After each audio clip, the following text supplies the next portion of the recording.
So Agile, first of all, for me is the focus on value and to focus on that value to get it early. It also helps us to think about how we work. Because that's something that sometimes is really underrated in companies, and it ties us to a framework where we constantly have to think about how we work and how to get better and how to deliver value to the company in a better way. And it's also more fun, but it's also very hard because it requires a lot of rigor and discipline in how you work. So it's both. It's more fun and it's also more rigorous. And yeah.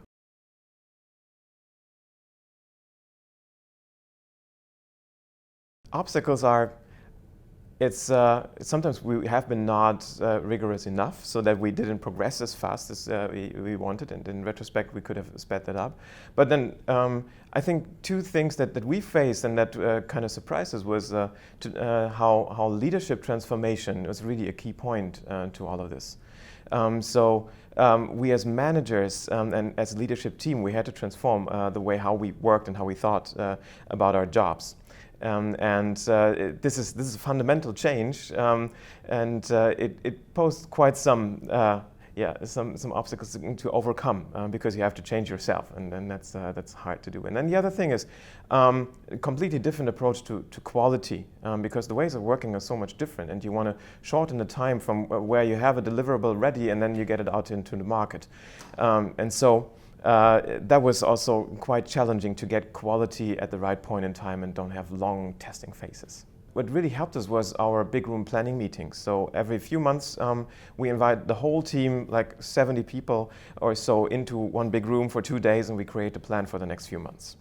And there you have, as a leader, a completely different role, and you work with the team very closely, and it's also a great chance to exhibit agile behavior and to really nurture this culture. So big room planning meetings have been a great thing to foster agile culture and to overcome our role changes and to speed it up.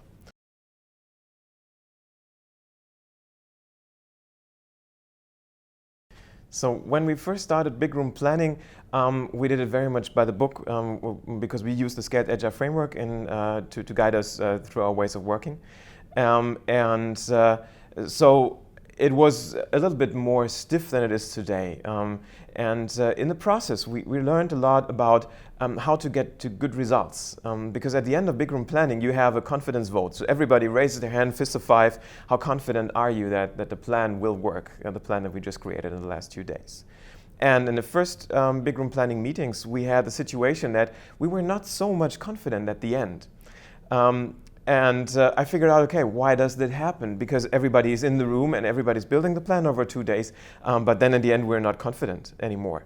And that's strange. And now at the beginning of the meeting, we prime people. We say, okay, at the end we will ask you, as always, this question: how confident will you be? And once you encounter in those 2 days that are now coming up, you encounter that you're less confident, then you have to work against that, and you have to tell people, okay, this will not work, and let's work out a better solution.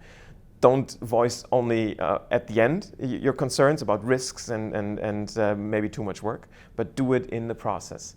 And that helps a lot to raise the success and to make it a more worthwhile endeavor for all the people.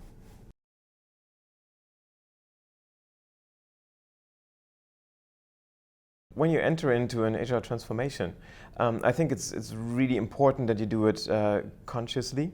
And we ourselves, we didn't focus so much on coaching and getting professional help in transforming and transforming the way how we work. And I would recommend to everybody who does an agile transformation to really work with people who have done it again, or who understand agile values and how all the different parts click into each other. Because it's a lot of things that you have to consider from economics, psychology even, and from the technology standpoint, if you're doing software development, for example, that you need to understand and how those parts interact. So if you have someone who's experienced in this transformation who can help and also work with the teams to tell them, okay, you should maybe try this or that, then you can speed things up a lot and a lower complexity, and also get rid of some of the frustrations that you will work through.